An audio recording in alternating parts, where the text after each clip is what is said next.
alayhi wasallam, tukiwa tunaendelea na darasa yetu ya baada al-isha, kalima fupi ambayo tunaielekeza. Tunamalizia kuelezea ahkamu salati al-Eid, hukumu mbalimbali zinazohusu swala ya Eid. Jana tuliishia katika adabu za mtu ambaye anakusudia kutoka sasa kwenda kuswali salatu al-Eid. Tukasoma adabu ya kwanza ilikuwa ni sunna kuoga, adabu ya pili kujipamba, adabu ya tatu kula kabla ya kwenda katika Eid al-Fitri. Yani katika Eid ya Fitri unatakiwa kwanza ule, na adabu ya nne ambayo pia tutaianza leo, at-takbiru fil eidaini min hil al-khuruj, kuleta takbira pale unapotoka, ambapo tulielezea ni sunna Muislamu anapotoka kwenda kwenye Eid basi alete takbira ambazo zimekuja kwa sifa aina mbalimbali. Ushahidi ni kutoka kwa Mtume sallallahu alayhi wasallam, anasema kana yakhruju yawm al-fitri fayukabbiru, Mtume alikuwa anatoka anapoenda kuswali Eid al-Fitri analeta takbira hata yati al-musalla, mpaka anapoenda katika sehemu ya kuswalia, wa hata yaqdi as-sala, mpaka anapomaliza swala. Fa idha qada as-salata qata'a takbira, anapomaliza kuswali takbira na zenyewe zinaisha. Hii ni Eid al-Fitri, takbira za Eid al-Fitri zinaisha pale baada ya kumaliza salatu al-Eid. Lakini kutoka kwa Ibn Umar anasema kana yakhruju fil eidaini, alikuwa Mtume sallallahu alayhi wasallam akitoka kwenye Eid ma'al fadli, akiwa na Fadli ibn Abbas wa Abdullah na Abdullah wal Abbas, wote akitoka nao hawa, wa Ali wa Jaafar wal Hasan wal Husayn wa Usama ibn Zaid wa Zaid ibn Haritha wa Ayman ibn Ummi Ayman radiyallahu anhum. Alikuwa anatoka Mtume na kundi la watu kama hili, rafi'an sautahu bitahlili wa takbir, akiwa ananyanyua sauti yake kwa kuleta tahlili na takbir. Kwa Mtume alikuwa anatoka kwenda kwenye viwanja vya swala ya Eid akiwa na kundi la watu kama hili, wananyanyua sauti zao, wanaleta takbira mpaka wanapofika katika sehemu ya kusalia. Kwa hiyo ni sunna kudhihirisha takbira unapotoka kwa ittifaqi ya aima kama tulivyoeleza, lakini baadhi ya ulama wanasema sio sheria kufanya hivyo kwa sauti moja kama ambayo mara nyingi tunazifanya, lakini hiyo ni jitihada ya mtu. Ala kulli hali kwamba Mtume sallallahu alaihi wasallam alikuwa anatoka katika mazingira hayo. Tuangalie sighatu takbir, sigha za takbira zilizokuja katika hii salatu al-Eid na swala zingine. Sheikh hapa anasema kuna sigha mbalimbali ambazo zimekuja kutoka kwa masahaba. Kuna sigha mbalimbali zimekuja kutoka kwa masahaba, walikuwa wanaleta takbira hizo. Mfano takbira ya kwanza ya Ibn Mas'ud annahu kana yaqul, alikuwa anasema hivi: Allahu akbar, Allahu akbar, la ilaha illa Allah, Allahu akbar, Allahu akbar wa lillahi alhamdu. Alikuwa anasema maneno haya Ibn Mas'ud, kwa maana zile takbira za kwanza anazileta mbili, Allahu akbar, Allahu akbar, la ilaha illa Allah, wallahu akbar, Allahu akbar wa lillahi alhamdu. Alikuwa anasema hivi, huyu ni Ibn Mas'ud. Sifa nyingine, kwa hiyo unaweza ukaitumia hiyo.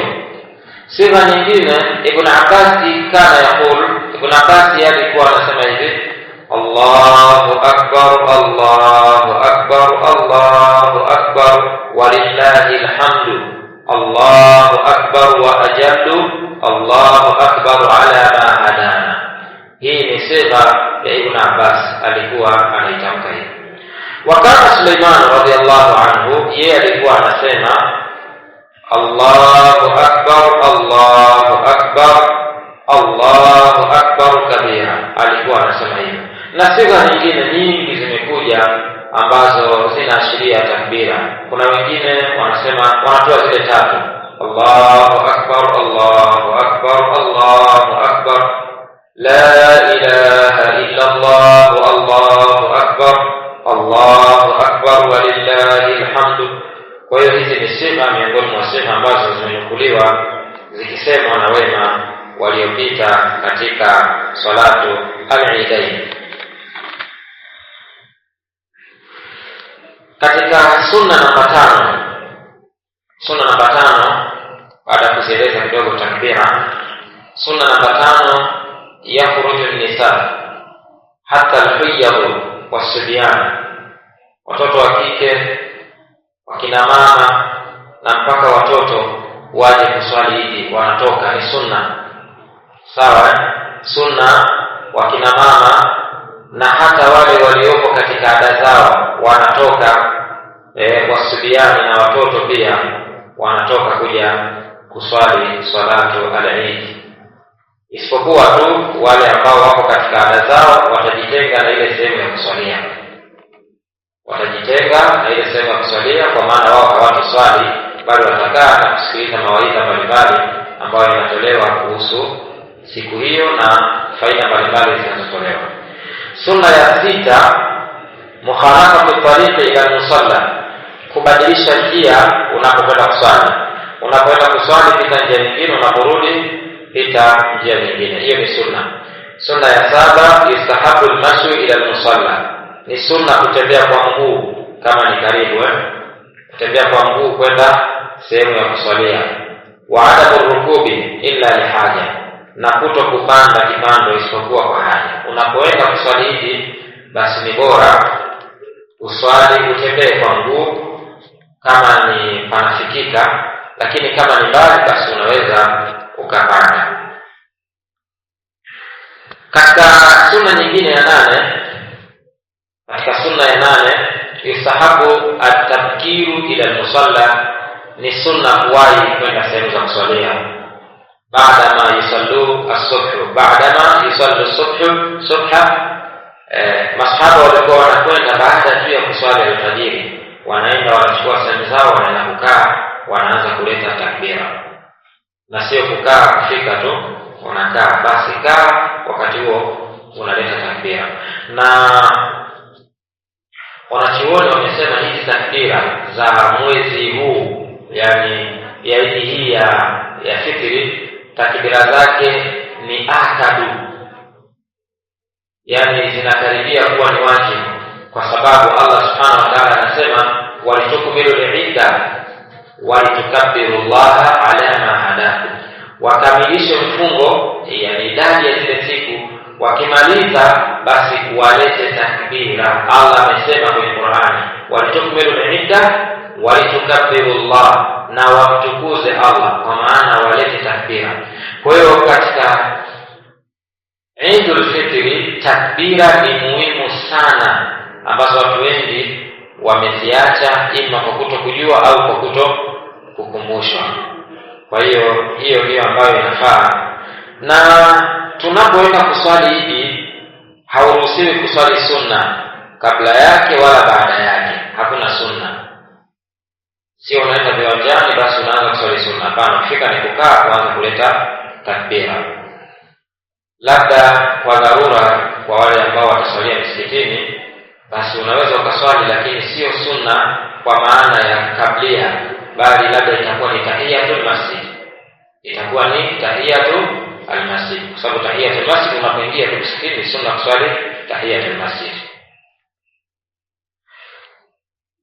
Jambo lingine ambalo nataka nitanabahishe, hakuna adhana wala iqama katika swala ya Idi.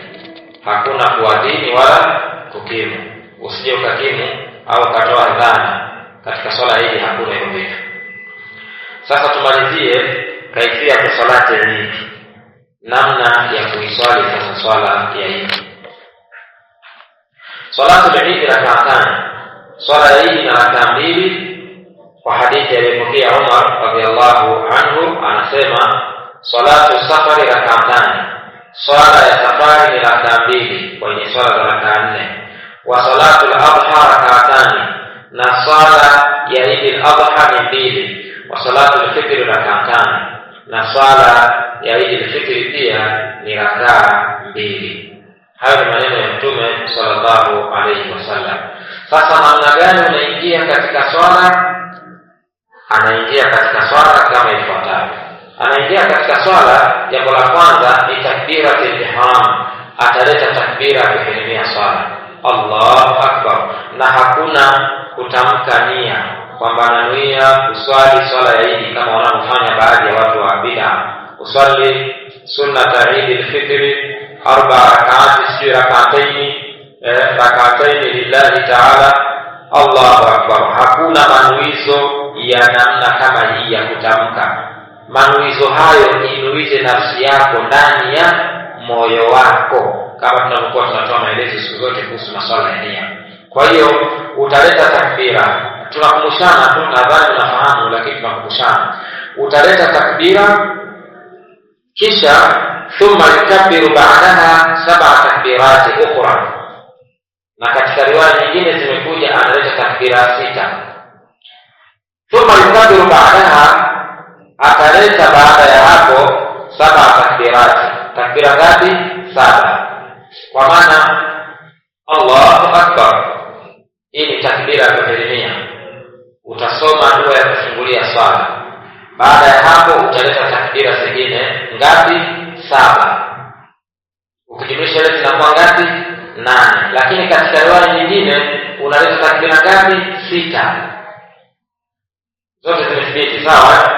Unaleta takbira 6. Naomba tushike hapa, ima anaweza kuleta 7 au 6.